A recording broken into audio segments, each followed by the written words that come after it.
The war room of the Galactic Alliance aboard the massive ship station Celestial Spire hummed with the constant tension that had become as familiar as breathing over the past 3 years.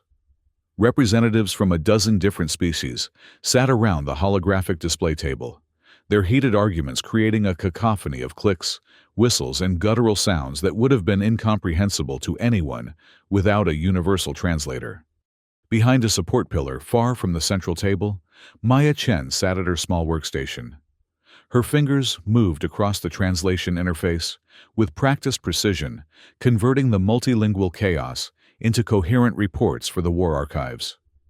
To the admirals and generals debating strategy, she was simply the translator, a necessary but unremarkable fixture in the grand theater of interstellar warfare. This was Cycle 109 of the war against the hegemony, and Maya had been present for every heated discussion, every desperate strategy session, every moment of triumph and despair.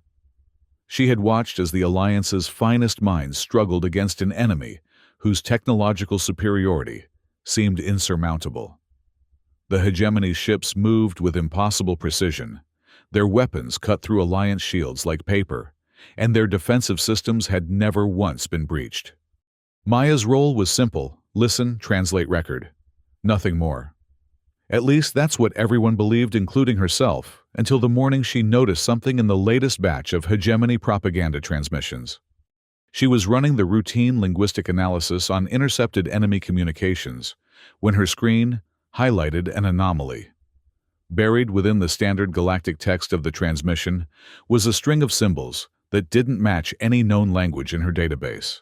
They appeared at seemingly random intervals throughout the message, too regular to be transmission errors, but too irregular to be an obvious code. Maya stared at the symbols, her pulse quickening. In her 5 years as a xenolinguistics specialist, she had seen thousands of languages, dialects, and constructed codes. These symbols were different. They felt old in a way that made her skin crawl, ancient, beyond the recorded history of any known civilization. Against protocol, Maya copied the symbol string to her personal drive. She told herself it was just professional curiosity, but something deeper drove her. An instinct honed by years of pattern recognition that screamed these symbols were important. Over the following weeks, Maya began collecting more examples from every hegemony transmission. She worked in secret during her off hours, afraid that reporting her find would simply result in the data being classified beyond her clearance level. The war effort had little patience for linguistic mysteries when star systems were being overrun monthly. The symbols appeared in different configurations, sometimes as standalone sequences, sometimes woven into technical specifications that the Alliance cryptography teams had already analyzed and dismissed as meaningless padding. But Maya began to see patterns that others had missed. The symbols weren't random insertion. They formed a mathematical progression that reminded her of something she had seen before years ago during her archaeological linguistics studies. That memory led her to Dr. Arjun Shin in the deep archives. The spindly Zephyrian anthropologist was one of the few beings aboard Celestial Spire older than the war itself. His laboratory was a cluttered wonderland of artifacts from dead civilizations, and he welcomed Maya's visit with the desperate enthusiasm of someone who hadn't had an intellectually stimulating conversation in months. Precursor symbols. Dr. Shin's elongated fingers traced the display screen where Maya had projected her findings. His large, iridescent eyes widened with recognition. Yes, I see the connection. Come with me. He led her deeper into the archives, past sealed containment units, holding artifacts from the Vegan plague worlds, beyond shelves, lined with crystallized remains from the Tau Ceti expedition, to a climate-controlled chamber containing a single object. The artifact from Cygnus 4 stood 3 feet tall, its surface a deep black stone that seemed to absorb light rather than reflect it. Carved into its surface were symbols, the same symbols Maya had found in the hegemony transmissions. We found this on Cygnus 4 before the war. Dr. Shin explained, his voice dropping to an awed whisper. The entire ruins complex was built around it. Our dating estimates put it at least 50,000 years old, possibly much older. The civilization that created it vanished long before the first starships flew between worlds. Maya approached the artifact slowly, her professional skepticism warring with an inexplicable sense of familiarity. As she drew closer, she felt a strange resonance, as if tuning forks were vibrating in her bones. "What do you think it does?" she asked. Dr. Shin spread his forearms in a gesture of uncertainty. "Our scans show it's composed of materials we can't identify. It generates no energy we can detect, responds to no stimulus we've tried. But the mathematical relationships in the symbol arrangements, they're extraordinary. They seem to describe principles of physics that are beyond our current understanding." Maya spent the next month splitting her time between her official duties and clandestine research with Dr. Shin. Together, they mapped the symbol system, identifying recurring patterns and mathematical relationships. The more they learned, the more convinced Maya became that these weren't just decorative markings or even historical records. They were instructions. The breakthrough came when Maya noticed the same symbol groupings appearing in hegemony technical schematics, not in their weapons or propulsion systems, but in their shield generators. The pattern suggested the hegemony hadn't just discovered fragments of the precursor language. They had been using it to enhance their defensive technology. "It's not just decoration," Maya told Dr. Shin excitedly. "They're using incomplete sentences in the precursor language to strengthen their energy matrices. But they don't understand the full grammar. They're using it like using half-remembered poetry to stabilize a nuclear reactor." The implications were staggering. If the hegemony was using partial precursor language to create their unbreachable shields, then a complete understanding of that language might be the key to defeating them. Maya knew she had to take her findings to the War Council, but she also knew what would happen. She would be patted on the head, told the military would look into it, and then watched as her discovery vanished into classified oblivion while more conventional strategies continued to fail. Instead, she decided on a different approach. She would prove her theory first, then present the results to the Council. The opportunity came during the Battle of Zeta 9.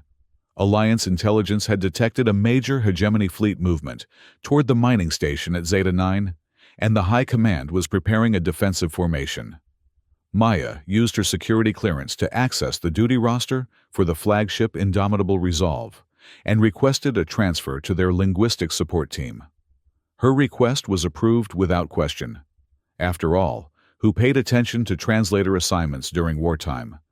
The Indomitable Resolve was one of the Alliance's finest battleships, bristling with the latest weapons and shield technology. Maya reported to the communications center and immediately began working on her real objective, gaining access to the ship's weapon control systems. The plan was simple in concept but terrifyingly complex in execution.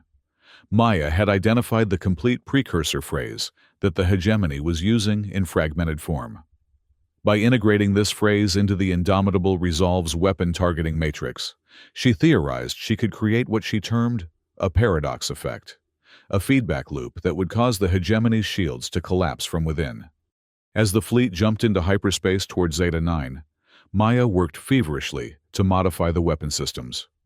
She couldn't access the core programming directly, but her linguistic interface allowed her to alter the communication protocols between the targeting computer and the weapons array. She embedded the precursor symbols as metadata in the targeting commands, hoping that the mathematical relationships inherent in the language would propagate through the weapon system's quantum matrices. The Battle of Zeta 9 began at 1400 hours ship time. The Alliance fleet dropped out of hyperspace to find the hegemony forces already in position around the mining station. The enemy's massive dreadnoughts hung in space like dark thunderclouds, their hulls scarred from countless battles, but their shields shimmering with impenetrable energy. Maya watched from the Indomitable Resolve's bridge as the first exchange of fire lit up the void between the fleets. Alliance particle beams and photon torpedoes splashed harmlessly against hegemony shields, while return fire punched through Alliance defenses with contemptuous ease. Admiral Thrick, a massive Rigelian whose chitinous exoskeleton bore the scars of a dozen campaigns cursed, as the fleet formation began to falter under the hegemony onslaught. "Same as always," he growled to his staff. "We can't scratch their shields and they're cutting us apart." This was Maya's moment. She approached the Admiral, her heart hammering against her ribs. "Admiral, I may have a solution," she said, her voice somehow steady despite her terror. Admiral Thrick turned to her, his compound eyes glittering with frustrated anger. "Who are you? Why is a translator on my bridge during battle?"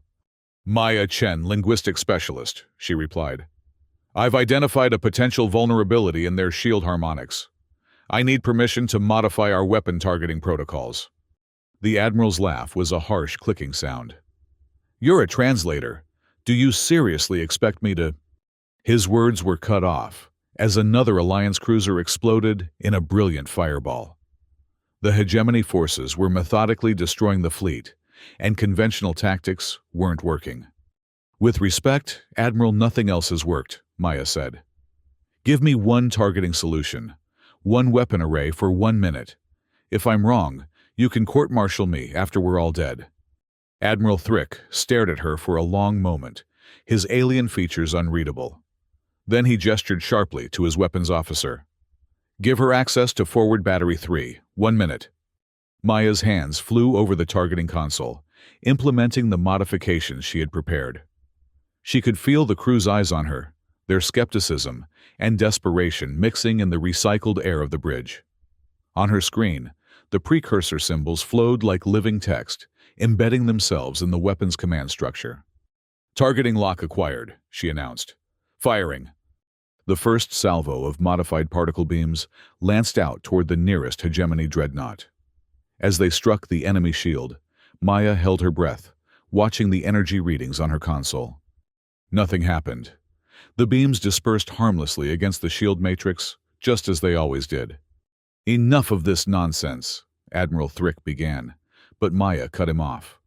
"Wait, look at the resonance patterns."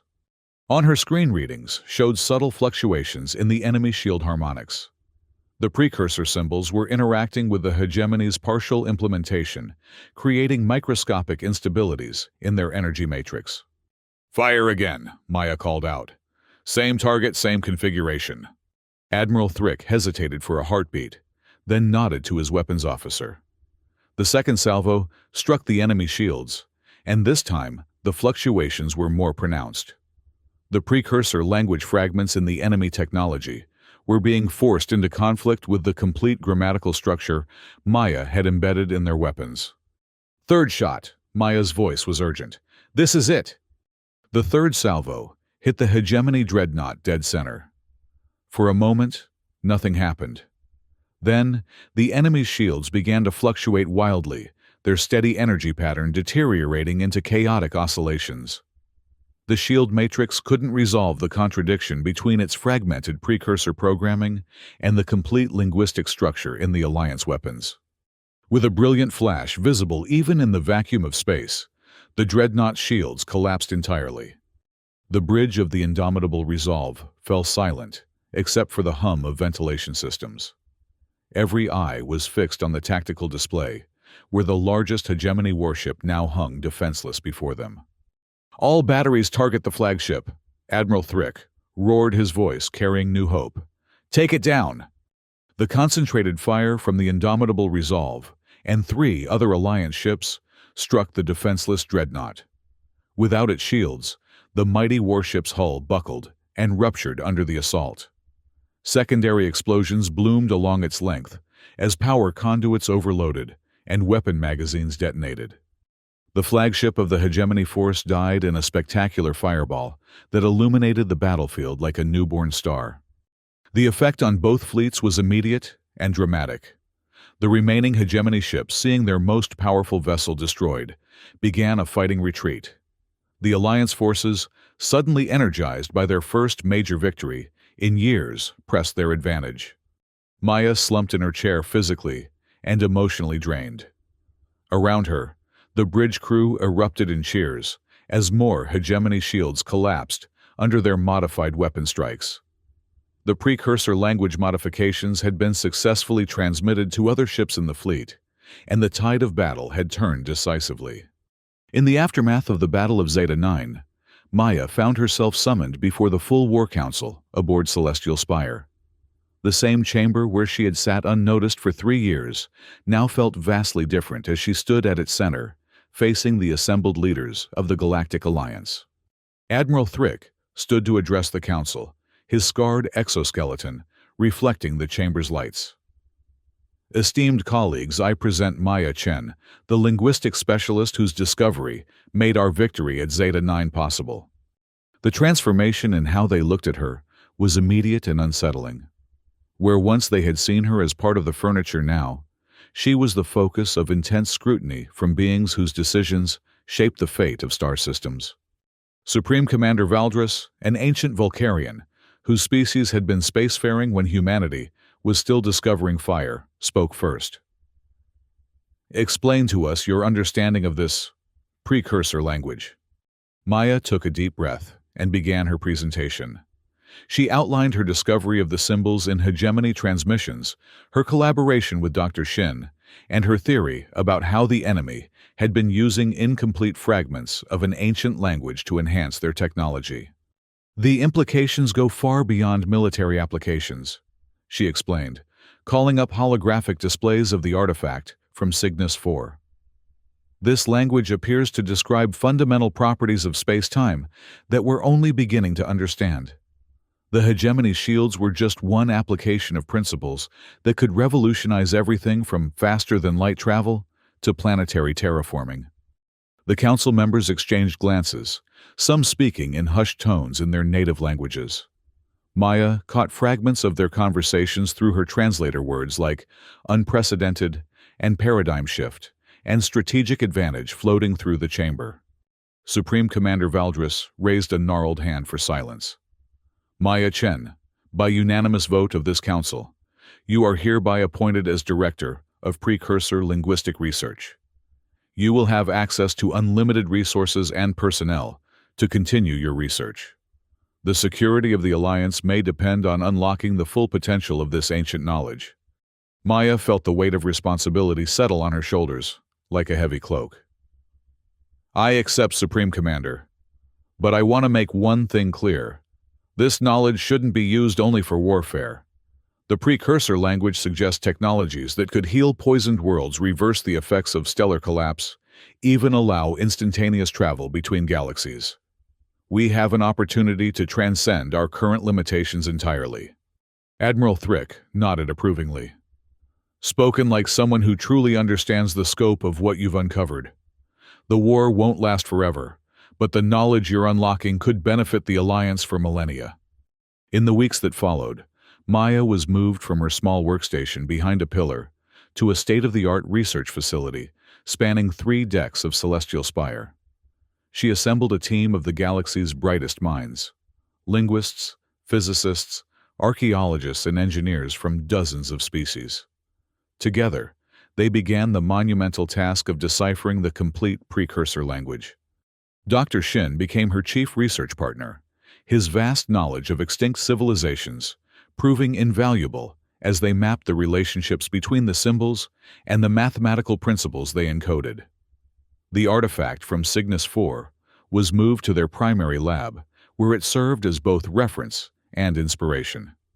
The breakthrough in Maya's understanding of the language came not through academic study, but through intuition. Late one night, working alone in the lab with the artifact, she found herself speaking the symbols aloud, trying to feel their rhythm and flow. As the syllables of the ancient language crossed her lips, something extraordinary happened. The artifact responded. The black stone surface began to emit a soft, pulsing light, and Maya felt a connection form between her consciousness and something vast and ancient. For a brief moment, she glimpsed the precursor civilization in its prime, beings of pure thought inhabiting crystalline cities, among the stars, their mastery of reality so complete that they could reshape matter with words alone. The vision lasted only seconds, but it changed everything. Maya understood now that the precursor language wasn't just a communication system or even advanced technology. It was a tool for interacting with the fundamental forces of reality itself. The symbols didn't just describe physical laws. They could be used to modify them within localized areas of space-time. With this revelation came a sobering realization. The hegemony's use of precursor fragments had been incredibly dangerous. They had been manipulating forces beyond their comprehension, and their incomplete understanding could have led to catastrophic destabilization of local space. Their shields hadn't just been strong. They had been warping the fundamental properties of matter and energy within their defensive fields.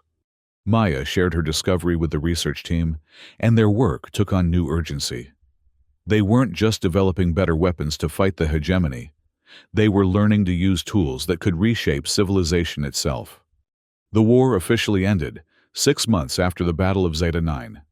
The string of Alliance victories that followed Maya's breakthrough had broken the hegemony's morale and military capacity. Their leadership sued for peace, offering technological exchanges and territorial concessions in return for ending hostilities. But for Maya and her team, the real work was just beginning. The applications of precursor language technology seemed limitless.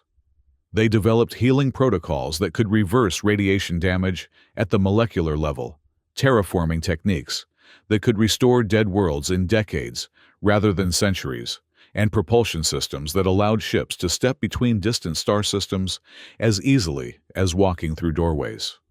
The Alliance entered a new golden age with Maya's research serving as the foundation for unprecedented expansion and prosperity. Colonies were established in previously unreachable galaxies. Extinct species were brought back from preserved genetic material, and the barriers between different civilizations dissolved as precursor translation matrices allowed perfect communication between any sentient species. Maya often returned to her original workstation behind the pillar now preserved as a historical monument within the War Council chamber. Standing there, she reflected on how a simple curiosity about strange symbols had changed not just her life, but the destiny of countless civilizations. The precursor language had taught her many things, but perhaps the most important lesson was that knowledge belonged to everyone. Under her leadership, the research was shared freely among all Alliance species, with the understanding that universal advancement was far more valuable than temporary military advantage. One morning, as Maya reviewed reports from research teams scattered across the galaxy, Dr. Shin approached her with an expression of excitement she had learned to recognize. Maya, we've received a transmission from the Deep Space Exploration Team at Galaxy NGC-3. They've found something. The holographic display showed images from a planet orbiting a star 2 billion light-years from Alliance space. Cities of impossible beauty stretched across the world's surface, their architecture defying conventional understanding of physics. And everywhere carved into every surface were precursor symbols. But these weren't the ancient ruins they had grown accustomed to finding. Energy readings indicated the cities were active, inhabited. Somewhere in the vast universe, the precursors still existed. Maya stared at the images, feeling the same mixture of excitement and trepidation she had experienced that first day when she noticed strange symbols in enemy transmissions. The universe had just become unimaginably larger, and their journey of discovery was far from over. "Assemble a first contact team," she told Dr. Shin. "The best linguists, anthropologists, and diplomats we have. We're going to need them." As she prepared for humanity's first encounter with the civilization that had created the language reshaping their universe, Maya couldn't help but smile. They had called her just the translator.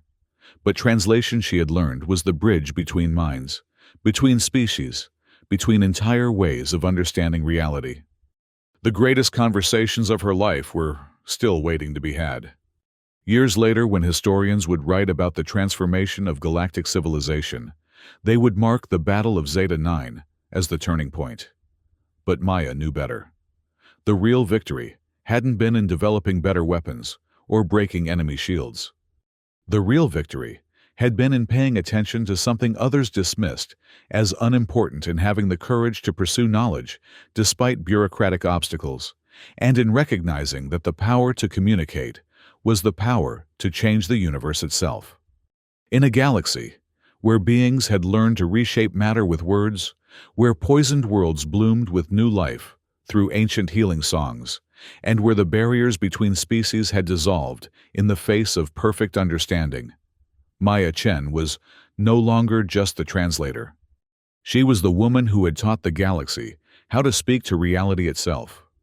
The precursor language had revealed technologies beyond imagination, devices that could heal damaged genetics with a spoken phrase, stations that could stabilize dying stars with properly constructed symbol sequences, and gateways that connected not just distant spaces, but different universes entirely.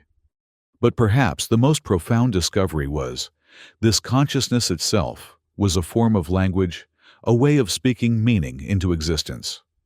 The precursors hadn't just invented a communication system, they had discovered the grammar of creation itself. As Maya stood in her laboratory watching her team decode new fragments of the universal language, she reflected on how far they had all come. The young woman who had hidden behind a pillar afraid to speak up in council meetings had become the director of galactic civilization's greatest research project. The artifact from Cygnus 4 pulsed softly nearby, its precursor symbols glowing with their own inner light.